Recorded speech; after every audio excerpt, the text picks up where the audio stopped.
Bonjour et bienvenue à l'invité du Figaro littéraire. Nous accueillons aujourd'hui Douglas Kennedy à l'occasion de l'apparition de son nouveau roman Mirage, publié aux éditions Belfond. Douglas Kennedy, bonjour. Bonjour. Alors, on va rentrer dans le vif du sujet. La narratrice s'appelle Robin. Elle avait fait un premier mariage qui était plutôt désastreux et elle rencontre un artiste peintre de 18 ans, son aîné, et elle pense que c'est le grand amour. Est-ce que vous pouvez nous en dire un peu plus? Après ça, en fait, le truc, en fait, Robin, au début, elle est son expert comptable, Oui. parce qu'elle est expert comptable, et elle a compris au début que c'était un homme avec un aspect bordélique, pas responsable, un peu un miroir de son père. Oui. Bonjour Freud. Une catastrophe financière ambulante. Tout à fait. Donc, elle a vu des chiffres en même temps. Il lui a dit, en fait, tu es l'homme de la femme de ma vie. Oui. En fait, on a une vie extraordinaire ensemble et on a un enfant. Et elle a 40 ans, donc c'est maintenant ou jamais. Oui. Et puis, en fait, le mariage a commencé à déstabiliser. Il a proposé un mois au Maroc où il a enseigné au début de sa carrière. Ils arrivent à Essaouira, une ville magique, mais aussi des ombres. Oui. Et franchement, pour Robin, la première fois, elle est en dehors des États-Unis, l'Afrique du Nord, le Maghreb, le Maroc, mais elle s'adapte jusqu'à un moment quand elle découvre un secret. Oui. Et après ça, franchement, c'est vertigineux. Un polar vertigineux. Il est beaucoup question d'amour. Et notamment, à un moment donné, Robin, la narratrice, pose cette question essentielle. Comment et pourquoi tombons-nous amoureux? Est-ce que vous avez la réponse? Absolument pas. C'est complètement...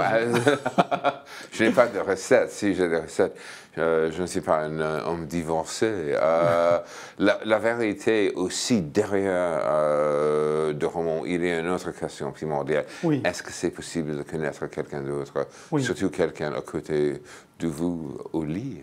Et derrière de ça, est-ce que c'est le fait que, comme le titre, l'amour est aussi un mirage? Oui. Et peut-être le plus grand mirage, c'est votre épouse ou soi-même. Ou la personne qu'on a l'impression de connaître le mieux. Et une autre question qui est posée, qui a toujours trait à l'amour, c'est est-ce qu'on voit la réalité ou seulement ce qu'on veut voir? Oui, en fait, d'après mon expérience, surtout pendant un coup de foudre, on voit ce qu'on veut voir et on évite certaines choses évidentes. Oui. Mais ça, c'est la condition humaine et ça, c'est un aspect de mon écriture que, franchement, je joue avec cette idée.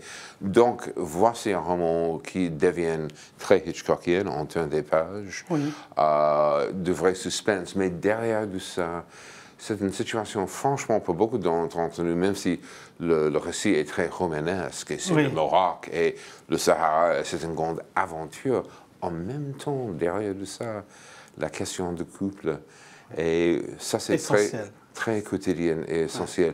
Et pourquoi c'est si difficile de créer une vie avec quelqu'un d'autre? Alors il y a beaucoup de questions existentielles. Il y a un troisième personnage qui est le décor, qui est le Maroc. Est-ce que c'était essentiel de ancrer cette histoire où le couple va essayer de se ressourcer au sein de ce pays où il y a aussi pas mal de mirages? Pour moi, je suis un grand voyageur. J'ai compté récemment, une journaliste française m'a demandé récemment combien de pays avez-vous visité le soir. En fait, j'ai commencé de compter 59 et 12 fois au Maroc. 12 fois au Maroc. Donc, je connais le pays très très bien. C'est un pays magnifique, moderne et du Moyen-Âge, séculaire et aussi pratiquant.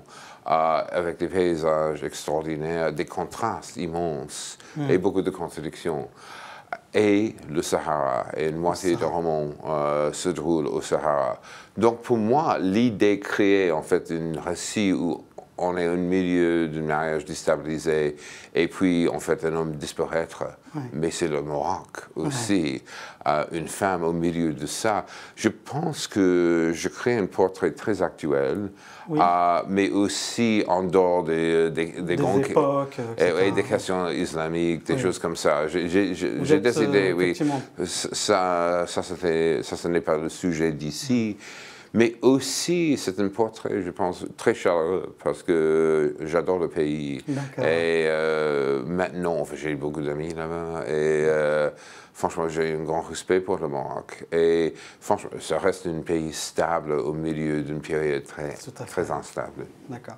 Je rappelle que Mirage est traduit par votre traducteur de toujours, Bernard Cohen, et qu'en même temps, vous publiez un recueil de 4 de vos titres, notamment celui qui a fait l'objet d'un film, qui est L'homme qui voulait vivre sa vie, et donc c'est aux éditions Omnibus.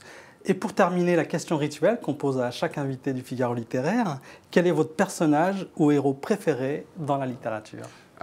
Ça, c'est très simple pour moi. Je cite ce mec tout le temps. Dans Gatsby le Magnifique de Scott Fitzgerald, il y a le narrateur qui s'appelle Nick Carraway. Et Nick Carraway, ça c'est une miroir de moi-même. Quelqu'un qui est au milieu des choses, très observateur, mais aussi distant. Et ça c'est moi-même. En fait, je pense comme écrivain, je fonctionne comme une éponge. Je me souviens, un de mes petites amies françaises m'a dit au début, en fait, tu poses beaucoup de questions et je comprends pourquoi. C'est toujours de recherche. Nick Carraway, en fait, aussi, il comprend franchement la tragédie, et la tragédie de Gatsby, mais aussi la tragédie américaine, derrière des rêves américains. Et le fait que l'argent, ça c'est franchement une grande dispute dans l'âme américaine, c'est partout, et ça c'est un aspect de la tragédie américaine. Donc Nick Carraway pour moi, c'est moi. Douglas Kennedy, merci infiniment. Grand plaisir pour moi.